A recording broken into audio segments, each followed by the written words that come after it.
Hi, this is What's Going On with Juli Swann, 96.5 on your FM dial, streaming at www.accesssacramento.org.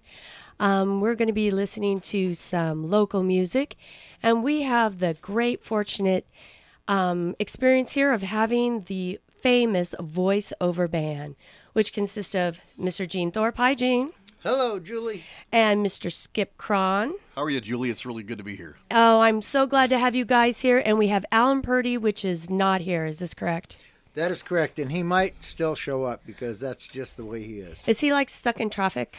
No, he's stuck in a real estate transaction. His day job is that he's a real estate broker, and he's trying to sell a house to some poor person that really wants to move in. Hey, man, I wish I had a house to buy. I mean, maybe one of these days. You never know, right? Well, you should. Now, if you're going to get a house, what kind of a house would you buy, Julie? Well, I would buy something. Okay, really? I would buy something with no walls. I mean, there'd be walls on the outside, right? But there would be no walls on the inside except for the bathroom. It'd be one open space. A loft. Yeah. Yes, thank you. Do you know of any in Sacramento? Not that are for sale, but I bet I could find you one though if I look. Really? Yeah. Okay, well, we will talk about that Sure. after the show, okay?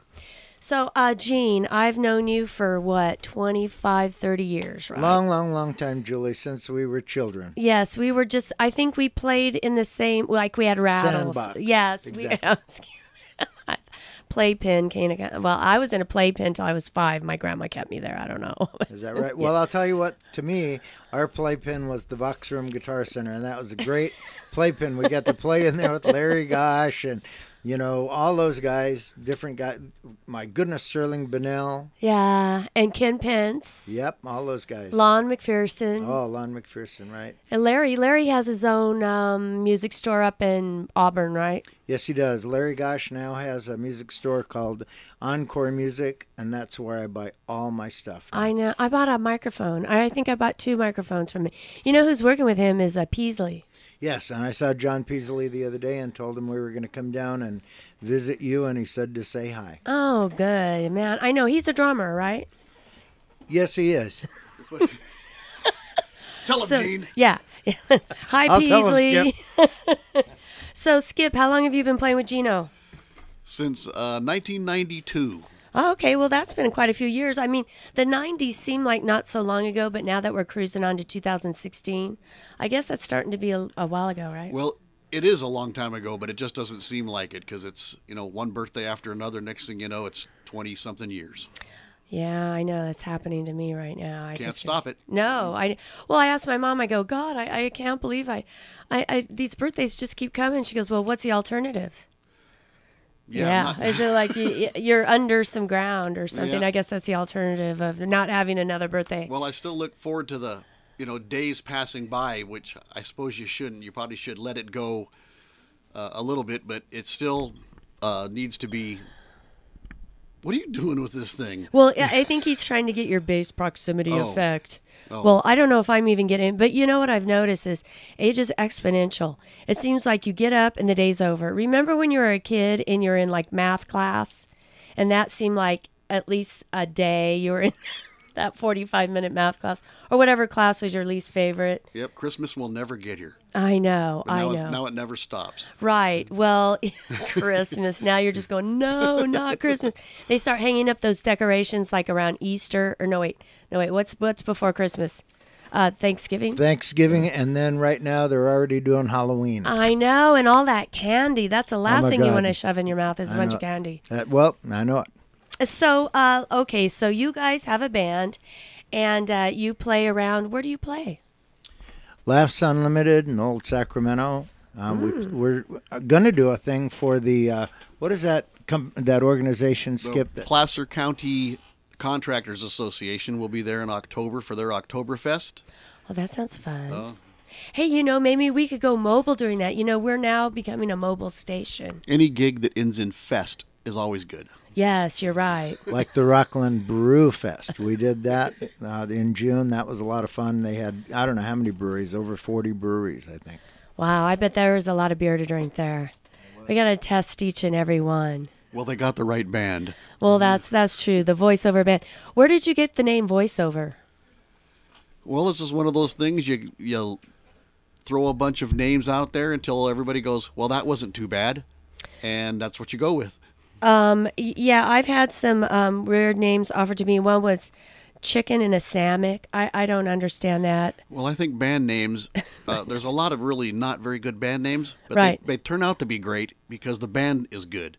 That's true. I mean, the Beatles isn't that great of a band name, but I always thought of a bug when I was at 5. they're a great band, so it's a great band name.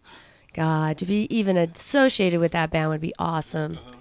I think one of the reasons why we chose VoiceOver is because it had voice in it, and we're trying to, make all of our tunes be vocal oriented. So the tunes that we brought tonight to play on the show are one's a Beatles and one's a Eagles, and we just definitely like that kind of a sound, and that's how we, why we thought VoiceOver, and I think that's pretty explanation wise. Okay, so I'm going to play one of the first ones you brought, and this one is definitely called Nowhere Man. This is a Beatles tune, and this is a sample of VoiceOver. Why don't we give this a listen?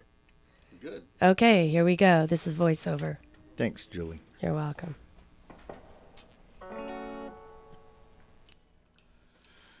He's a real nowhere man, sitting in his nowhere land, making all his nowhere plans for nobody. Doesn't have a point of view, knows not where he's going to. Isn't he a bit like you and me?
That sounded so wonderful. Well, thank you very much. Hey, okay, so Gene Thorpe, what do you play?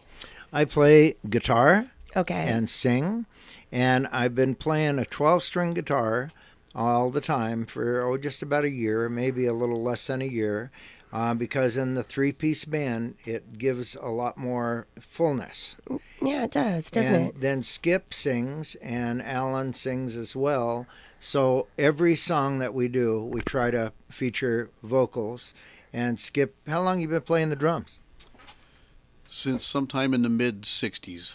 Okay, so all your life. Pretty much since I was 10 or 12, something like that. See, Yeah. that's where you get good, I mean, if you have parents that will allow you to bang away at something, They couldn't stop me. They tried to stop me, but they could. And Did there you was get a little further out in the garage? And there was please? no electronic drums back in the days either. You just had, just had to play loud. Yeah, I know. My mom, I had an amp, and she kept running upstairs and turning it down.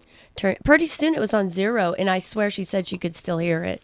I couldn't believe it. I go, Mom, the amp's on 0. Yeah, they'd say, Skip, would you quit playing now? I'd say, sure. And I'd go to bed, and I'd have drumsticks like right next to the bed. I'd be playing on my, on my legs, and they'd go, stop it. I just couldn't stop. I still can't stop.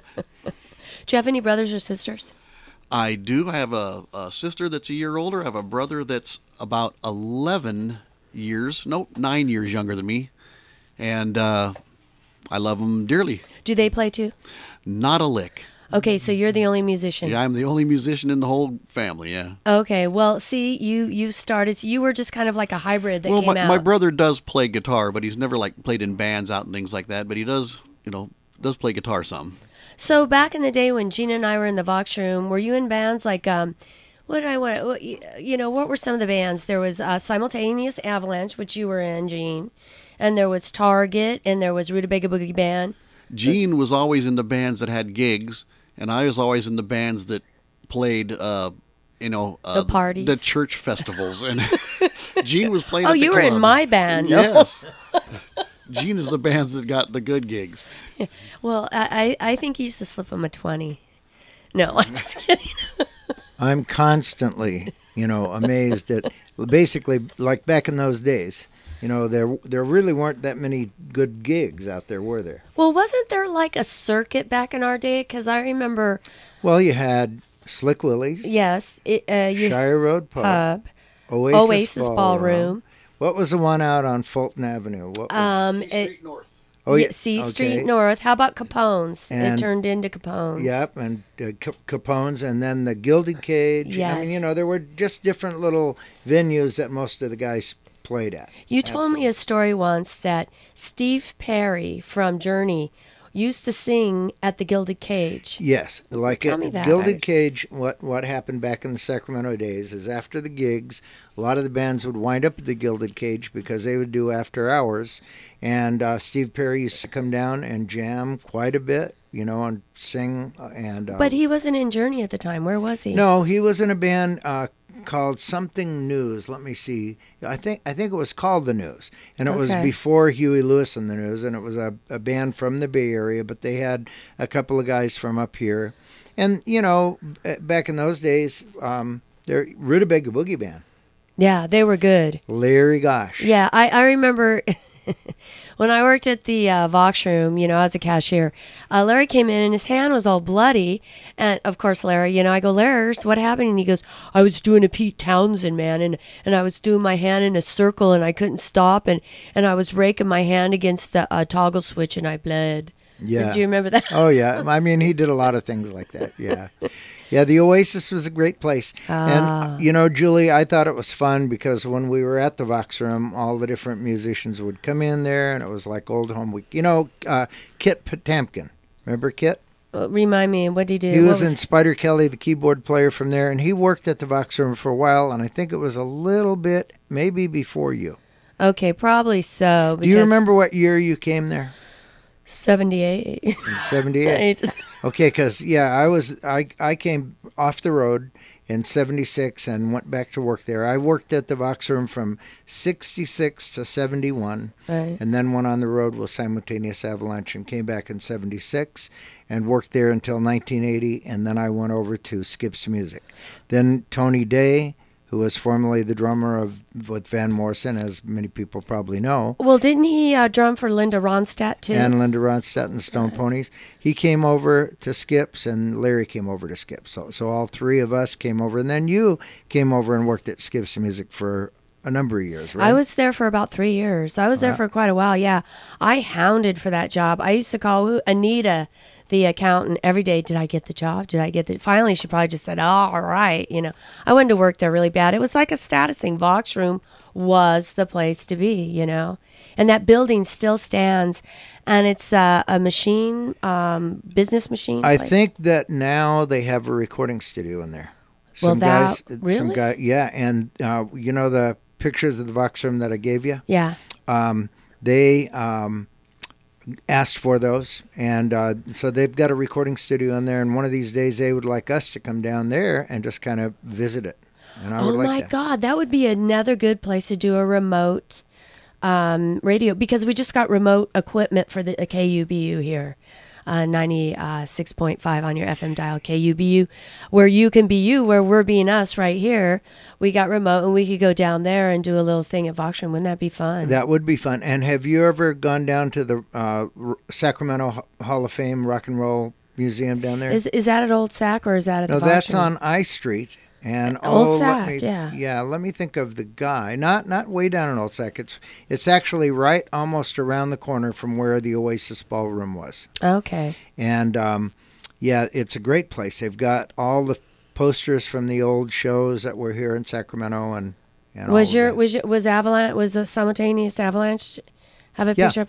That's Yeah. probably before I was in a band. I think I was still trying to chunk along at that time. I mean, you know, I was still trying to develop my chops.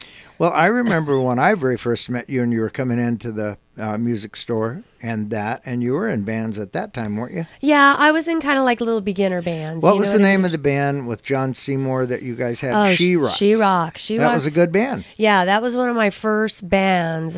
Jan Faber was in Surge, and then I put together She Rocks, and we played all over. Well, that place on Fulton Avenue, that little place on Fulton, what was the name of that place? Fonzies. Fat Fonzies, yeah. In fact, you know, Who didn't play Fat Fonzies? Oh, God. If I played there, everybody played there. Oh, Fat Fonzies had the glass behind us, remember? So it had the worst acoustical place to play because glass was behind us, remember? In that long hall, and it would reverberate. I mean, getting sound levels in there were really hard. Well, it was nice that there was a place in town that not the upper echelon bands could play. They had some of the pretty big bands. I It was remember kind of a beginner place. I think there was a band called The Features. yes. Yeah, there was a band. Yeah. I remember they played there. Skip, now who was it that you used to play with that was the original guy for Rutabaga Boogie Band? Talk about that. I think you played there. Yeah, well, that was Lance DeGoyer. I think they were called Veggie and the Rutabagas at the time or something like that. and when me and Lance played together, I think we wound up with it was the 80s, so you have to forgive us. We called ourselves Charlie Phaser and the Laser Kids. Well, you know, you probably had a synthesizer at that time, didn't you? Honestly, I don't remember. Well, man, if you didn't have a synth, the 80s was all about the synth. Everybody had like the mullet. I probably had one at some point. I don't know. I had a perm. I know that. Remember the perms? Absolutely. I went God. through all that. And now I just do this, which is like the number 4 on your Yeah. shear thing. Well, right. I know. Well, I'm a cosmetologist by one of my trades, and I know that all the guys like, the buzz cut. And I'm just like, I don't know, when I went to do hair in Hollywood, I brought it out and the guy goes, "What is that?" I go, "Oh, it's, to do cuts." He goes, "We don't do that down here." And I was so glad to check that thing. I always wonder when it was that young people with full heads of hair decided to shave their hair off. Isn't that, I was like, why does everyone look like they have chemo? Yeah. I mean, I don't know. I mean, that's kind of a weird thing to say, but I mean, all these people with beautiful hair wanting to shave their head off. I mean, they're- And they do. I have no head. I just have shoulders. If you just wear it long enough, God will do that for you. Pretty soon you'll be 50-something and the hair will Right, just and go. you just have no hair. Oh, gosh. So, Alan Purdy, who may or may not come in, he's a bass player. And didn't he play with some other people in town, do you know? Yes, he did. He's a Grammy-nominated guy. Back in the day, he was in a band in the 60s. And I used to go see him at Governor's Hall quite a bit. And there was a band called The Fugitives. And they were very popular around Sacramento. And when I first saw them, they had a lead singer. They kind of reminded me of the Rolling Stones, actually. And they did Under the Boardwalk. And they did a lot of kind of R&B type things. And then, the Beatles and the surf music came in, and the Beach Boys. And then they kind of almost went to where they could sing the surf tunes. So they were doing songs by the Beach Boys, Little Honda and that type of thing. But then they started nailing the Beatles. And they had a guy that I went to high school with, Frank Leskatoff, or Galendo, who was lead singer of the band at that particular point in time. And they had another guy named Laramie Smith and a fellow named Tony Powell, also guitar players, both incredible singers. There was a band way back in the early days called the Moondogs that were around Sacramento, and they were kind of a vocal band. And so these guys got around and sang close harmony all the time. They joined in with the Fugitives. They changed guitar players. The lead guitar player became Tony Powell. And then they went to Hollywood. They made a record as the Fugitives, and it was called Blowing My Mind. And then Laramie Smith, the guy that was the one guitar player, sang very high, like Paul McCartney, in his regular voice. And he got around down there in the L.A. scene and started playing with Gene Clark from the Byrds. So Alan and Laramie Smith wrote a couple of songs that got onto this album that Gene Clark was on called Phoenix, and it was a Grammy-nominated album. So Alan is a very kicked-back guy that before Simultaneous Avalanche, I was in a band called the Yukon Daily, and we played things at Governor's Hall and up at Kings Beach and around concerts and things with Moby Grape, Buffalo Springfield, some of those bands like that. And at the end of that band, the Yukon Daily, the last couple of years I played with Alan in 1968 and 69. And at one of the gigs, we were in South Sacramento, we were playing at the South Bowl. The bartender made us stop because they were landing on the moon. So we had to stop the gig and so that they could do the whole moonshot thing. Remember that? Right. I remember where I was when they landed on the moon. I was in Lake Tahoe Beach, and you were at Kings Beach. Playing.